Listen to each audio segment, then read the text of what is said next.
I just made my first MTG purchase of the year and I've got all my singles in finally, so I'm gonna open them up here in the video for you and go through some of my decision-making process that led me to this group of cards that I ordered. Let's look at what I'm buying for January 23. The video starts right now.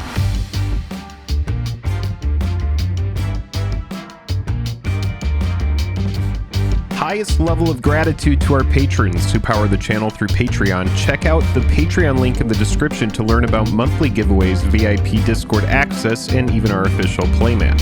Hello and welcome to the day. Thank you for spending your time with us. Welcome back to another episode of Jake and Joel Are Magic. I am your new Waffle House host. Let's dive into this, but before we do, I want to tell you we got Dominaria Remastered Foil Quest coming up. We're going to open up this box and like 6 boxes of collector boosters on the channel on stream, so make sure you're subscribed and ready to go for that. So a little bit of backstory on why I chose what I chose.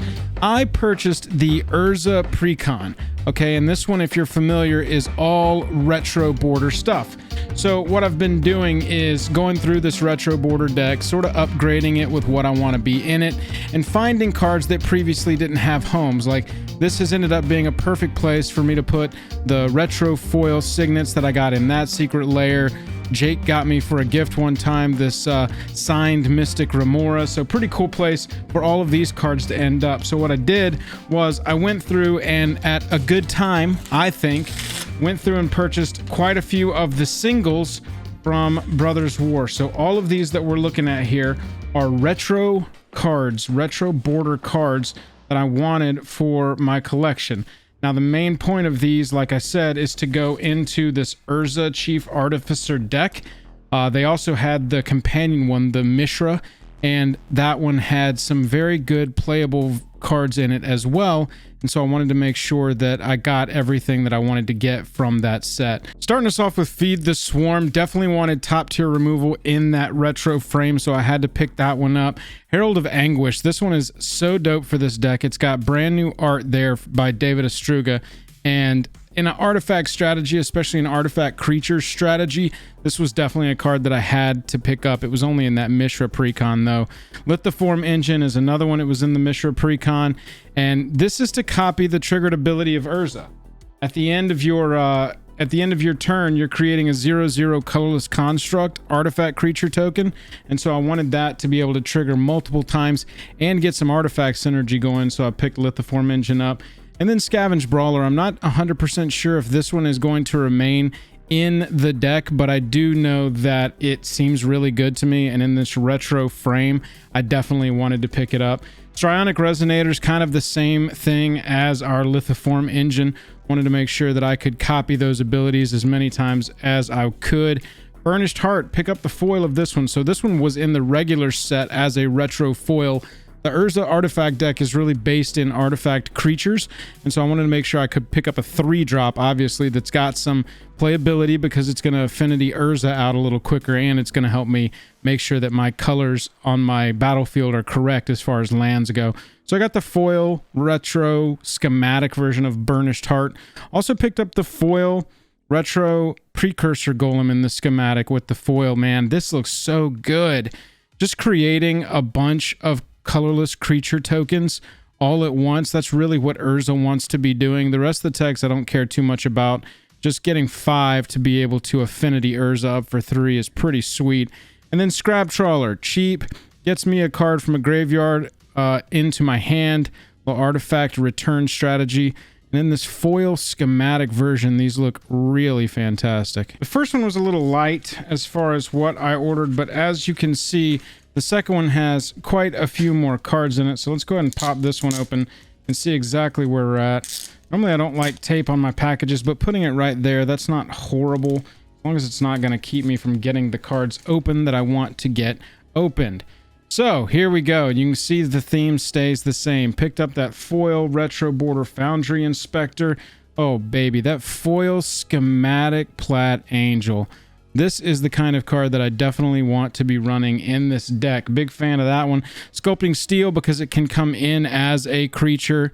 Can come in as any artifact on the battlefield. Seems relevant in an artifact strategy. This is one that's not from Brothers War, but regenerate target artifact creature on a 2-drop artifact creature. and it was in the right frame. This one seemed like a relevant pickup to me that wasn't just from Brothers War, but was definitely going to be good in the Urza deck. Buried Ruin. This is from the Commander deck, just returning an artifact card from your graveyard to your hand. Really good tech for an artifact strategy. Emery was in the other deck as well, the Mishra one. This is just fantastic for an artifact deck. Being able to recast artifact cards from the graveyard, that's super, super strong. Idol of Oblivion, we create a lot of creature tokens in this. Activate only if you created a token this turn. We're creating a token like every turn that Urza's out, so Idol is pretty relevant in this deck, especially as a card draw engine. Master Transmuter, return an artifact to your hand, put an artifact onto the battlefield. This one is one that you can just return any little baby artifact, and you can put an artifact card from your hand straight onto the battlefield. Retro Frame, loving it. That one was from the Mishra deck. This one's from the Mishra deck as well. X less to cast, where X is the total mana value of non-creature artifacts you control. Really strong. I got myself a lot of options here, you know. This is what I wanted to do. Padim, artifacts get hexproof, and if I control an artifact with the highest mana value or tied, I draw a card. Really good for this deck, and it gives me a lot of options. I'm not necessarily going to run all of these in the deck, but the depth of retro border options is fairly low compared to how many Magic the Gathering cards there are. So picking up cards like Silas Wren that lets me choose an artifact card in my graveyard and cast it this turn if it deals combat damage. This is just the sort of tech where if I run into a strategy where I'm not really happy with how the deck's performing, I have some versatility to make some changes. Lose X life and create X Power Stone tokens, then all creatures get -1/-1 for each artifact you control. We don't need to even use the X. Look at that. Black, 2.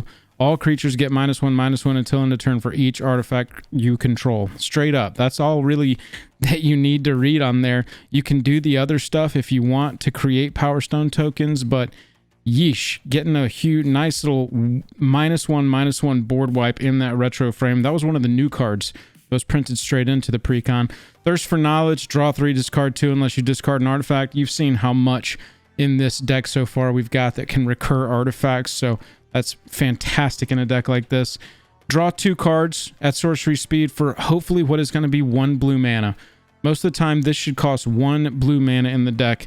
Had to pick that up in that retro frame. This one was a shout out to my buddy Jake. This is one of Jake's favorite cards ever printed, and I think it's going to be a player in this. We'll see how the mana ramp performs and if I need even more, but wanted one in the retro frame while I could pick it up really easily. Scourge of Krug. Another little Traxos card. This is just that old border, new art version of Traxos. We've seen this before, but having a Trampler, a 7/7 Trampler that can come down early, and every time we cast an artifact or a legendary, we're going to get to untap it. Very good. So strong in this deck. Tide Hollow Sculler. I really like that this is an artifact creature that comes down early. It's in our colors. We want affinity to happen because with Urza, you've got this affinity for artifact creatures ability there that makes it cheaper to cast that first line of text.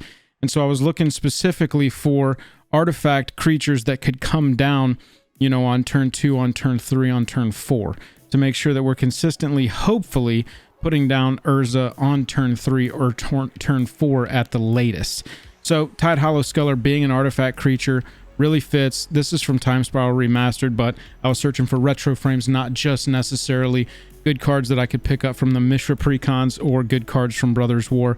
Another one from Time Spiral Remastered. Search your library for an artifact card with converted mana cost 1 or less. To put one of these kind of cards in your deck, you just got to make sure you have a target or two. And with this kind of card, you could even open it up to sort of a toolbox effect. I could run some 1 and 0 mana artifacts that perform different utility functions that I might need. So I definitely wanted to grab Trinket Mage because at the minimum, this will go get you your Soul Ring and you're ramping up. It's 3 mana to go search your Soul Ring right onto the battlefield. And then Ornithopter, talking about early artifact creatures that can come down. This is also a mana rock, so it's going to ramp me count as a mana rock-ish type permanent, while also looking at Urza's ability, which is affinity for artifact creatures, and help me cast that commander out earlier than I normally would be able to. Hey, look, if you're going to go pick up any cards, use the TCG player in the pinned comment down below. It really helps us out. It gives us a little bit of cut from your TCG player order at no extra cost to you. So it helps us grow the channel, make bigger and better videos and streams. What are you buying this month? Let me know down in the comments below. A lot of stuff is getting real low right now. Singles have kind of been dropping in price following overall market trends. So might be a good time to start looking for some cards you want. I'll catch you later.